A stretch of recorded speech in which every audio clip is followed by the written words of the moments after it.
어느 날 서울 외곽의 작은 마을에 사는 한 청년이 있었습니다. 그의 이름은 민수였고 그는 최근에 부모님이 물려주신 오래된 집으로 이사하게 되었습니다. 집은 오랫동안 아무도 살지 않아 상당히 낡아 있었고 곳곳에 먼지와 거미줄이 가득했습니다. 민수는 이 집을 고쳐 살기로 결심했고 이사 첫날부터 열심히 청소를 하며 집안을 정리하기 시작했습니다.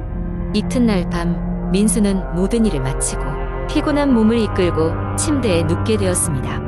어릴 적 추억이 가득한 집이었지만 오랜만에 와서인지 어딘가 모르게 낯설게 느껴졌습니다.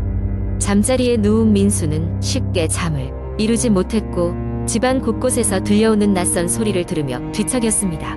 그 소리는 마치 목재가 삐걱거리는 소리 같기도 하고 때로는 누군가의 발소리 같기도 했습니다. 시간이 늦어질수록 소리는 점점 더 가까워지는 듯했고 결국 그의 방 바로 앞에서 멈추는 것 같았습니다. 민수는 온몸이 얼어붙는 듯한 공포를 느끼며 덮고 있던 담요를 움켜쥐고는 방을 지켜보았습니다. 하지만 얼마 지나지 않아 문틈 사이로 찬 공기가 스며들며 소리는 사라졌고 민수는 간신히 잠들 수 있었습니다. 그 다음날 아침 민수는 거실 한쪽 구석에 있던 낡은 서랍장에서 예전 가족 사진들을 발견했습니다. 사진 속에는 낯선 인물이 하나 보였는데 그가 잘 모르는 먼 친척 같은 느낌이었습니다. 사진 뒤에는 1945년 연차 카페에서라고 적혀 있었습니다. 무슨 이유에서인지 그 낯선 인물은 민수에게 섬뜩함을 주었습니다. 며칠이 지나도 집안의 이상한 소리들은 계속되었고 민수는 점점 피곤함에 지쳐갔습니다. 어느 날 밤에는 더 이상 버틸 수 없어진 민수가 직접 소리의 원인을 찾아보려고 결심했습니다. 그는 핸드폰 불빛을 의지해 소리가 들리는 곳으로 향했습니다. 그때 소리가 난 곳에서는 희미한 불빛이 새어나오고 있었습니다. 민수는 조심스럽게 그 방의 문을 열었고 놀랍게도 방 안에는 작은 싱크대와 오래된 거울이 하나 놓여 있었습니다. 그러나 거울에 비친 자신의 모습 뒤로 낯선 인물의 얼굴이 서늘하게 미소 짓고 있었습니다. 민수는 깜짝 놀라 뒤로 물러났고 그 순간 방 안의 불빛이 깜빡이기 시작했습니다. 민수는 급히 방을 빠져나와 문을 닫았고 다시는 그 방에 들어가지 않겠다고 다짐했습니다. 그날 이후로 민수는 이상한 꿈을 꾸기 시작했습니다. 꿈속에서 그는 종종 오래된 카페에 앉아 있었고 그곳에는 사진 속 낯선 인물이 항상 그를 지켜보고 있었습니다. 그의 꿈은 점점 더 생생해졌고 민수는 그 인물이 자신에게 무엇인가를 말하려 한다는 것을 느꼈습니다. 하지만 꿈에서는 언제나 그가 말을 걸기 전에 깨어나곤 했습니다.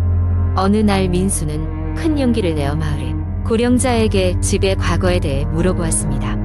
그 고령자는 그 집이 원래 카페였던 곳이라고 말해주었고 과거에 그곳의 주인이 의문의 죽음을 당했다는 이야기를 들려주었습니다. 그 죽음의 이유는 끝내 밝혀지지 않았고 이후로 그 집에 가끔씩 이상한 일이 벌어진다는 소문이 있었습니다. 민수는 이 이야기를 듣고 난 후 더 이상 그 상황을 외면할 수 없다고 생각했습니다. 그는 과거의 비밀을 밝혀내야만 자신이 편히 살 수 있을 거라 믿었습니다.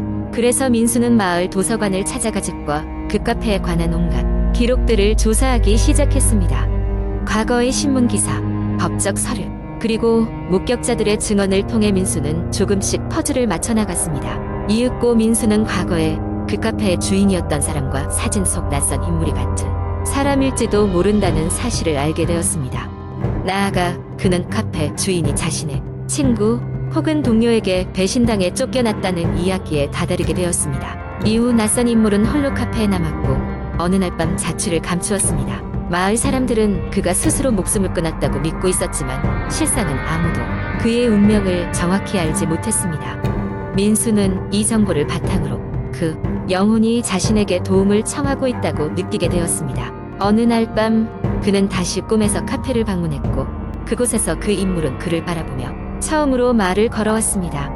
그는 민수에게 자신이 억울하게 배신당했고 아직도 그 불의를 바로잡지 못했다고 말했습니다. 그 대화 이후 민수는 정말로 그 인물의 존재를 느끼게 되었고 그의 억울함을 풀어주기 위해 노력하기 시작했습니다. 시간이 지나면서 민수는 점차 그 영혼과의 커뮤니케이션에 능숙해졌고 그의 도움을 받아 과거의 진실을 밝혀냈습니다.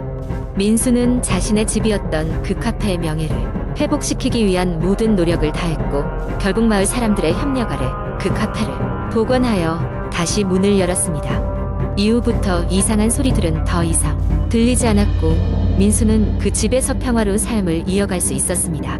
그는 항상 그 낯선 인물, 아니 이제는 한때 그 집의 주인이었던 사람의 존재를 기억하며 감사의 마음을 간직하게 되었습니다.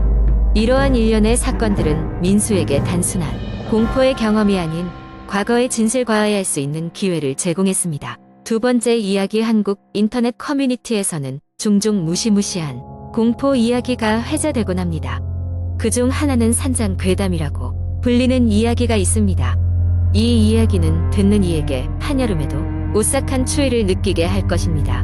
몇 년 전 여름 방학을 맞아 4명이 대학생 민수, 지호, 수진, 그리고 은지는 기분 전환을 위해 산속 깊은 곳에 위치한 산장으로 여행을 떠났다. 이 산장은 오랜 세월 동안 버려져 있어 낡고 허름했지만 그들은 오히려 이런 장소가 주는 고즈넉한 분위기의 매력을 느꼈다. 산장에 도착한 첫날, 민수와 지호는 주변을 탐험하고 사진을 찍으며 즐거운 시간을 보냈다. 수진과 은지는 산장에서 음식을 준비하며 한껏 들떠 있었다. 이날 밤 4명은 모닥불을 피우고 둘러앉아 이야기를 나누었다. 어둠이 깔리자 숲에서 나무가 꺾이는 소리와 바람에 스치고 지나가는 소리가 더욱 선명하게 들려왔다.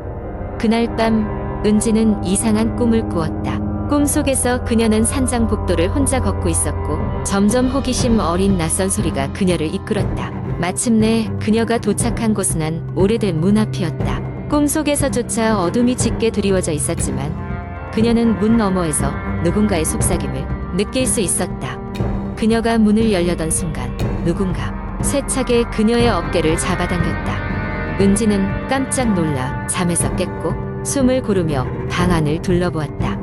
그녀는 그것이 악몽일 뿐이라고 스스로를 타일렀지만 왠지 모를 불안감이 가시지 않았다. 이튿날 아침 은지는 친구들에게 꿈 이야기를 전했다. 지호는 다소 재미있어 하며 우리 중 누군가가 자면서 장난친 거 아니야? 라며 무심하게 웃었다. 민수는 그런 이야기를 별로 믿지 않는다며 고개를 저었지만 수지는 어째선지 불편한 기색이 역력했다. 수지는 전날 산장에 처음 들어섰을 때부터 무언가 기운이 이상하다고 느꼈다고 말했다. 그날 그들은 산 근처를 하이킹하며 오후를 보냈고 석양이 저물 무렵 산장으로 돌아왔다. 저녁 식사가 끝난 후 4명은 거실에 모여 카드게임을 즐겼다. 문득 바람이 강하게 불어 창문이 흔들리더니 갑자기 주변의 전등이 깜빡이며 꺼져버렸다. 어둠 속에서 민수는 가방에서 손전등을 꺼내 불을 밝혔다. 그 순간 그들은 거실의 벽에 뚜렷하게 찍힌 그들의 그림자 외에 또 다른 그림자의 존재를 감지했다. 어렴풋하게 창문 쪽으로 향하는 사람의 형상이었다. 4명은 순간 얼어붙은 듯 서로를 바라보았다. 그 형상은 마치 그들을 지켜보고 있는 것만 같았다. 은지는 불안한 목소리로 밖에 아무도 없어. 그렇지? 라고 물으며 두려움에 떨었다. 민수는 손전등을 들고 천천히 창문 쪽으로 다가갔고 지호가 그의 뒤를 따랐다. 그들이 조심스럽게 커튼을 젖히자 밖에는 아무것도 보이지 않았다. 단지 숲속의 어둠만이 고요하게 자리하고 있을 뿐이었다. 이후로도 몇 번의 기묘한 일이 더 벌어졌고 결국 4명은 산장을 떠나기로 결심했다. 그들은 산장에서의 경험을 모른 척하며 떠나갔고 그 일이 일어난 지 몇 년이 지난 후에도 그 기억은 쉽게 잊히지 않았다. 그리고 그들이 떠난 후 또 다른 여행자들이 그 산장을 찾았다고 한다. 그들은 그곳에서 밤을 보낸 후 문득 자신을 지켜보는 시선을 느꼈고 떠나기 전 누군가가 남긴 듯한 흔적을 발견했다고 말했다. 그 흔적은 벽에 새겨진 오래된 메시지였다. 우리가 돌아오고 있다.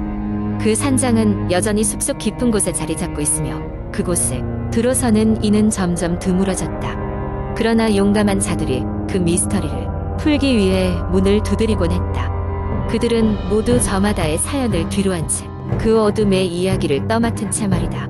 이 이야기는 단지 하나의 전설일 뿐이라고 말하는 사람도 있지만 그 산장을 찾은 이들은 다르게 이야기하곤 한다. 그곳은 여전히 많은 비밀을 간직하고 있는 듯하다. 그리고 그것을 밝히려는 사람들을 기다리고 있는지도 모른다. 세 번째 이야기. 한국 인터넷 커뮤니티에는 다양한 공포 이야기들이 떠돌고 있습니다.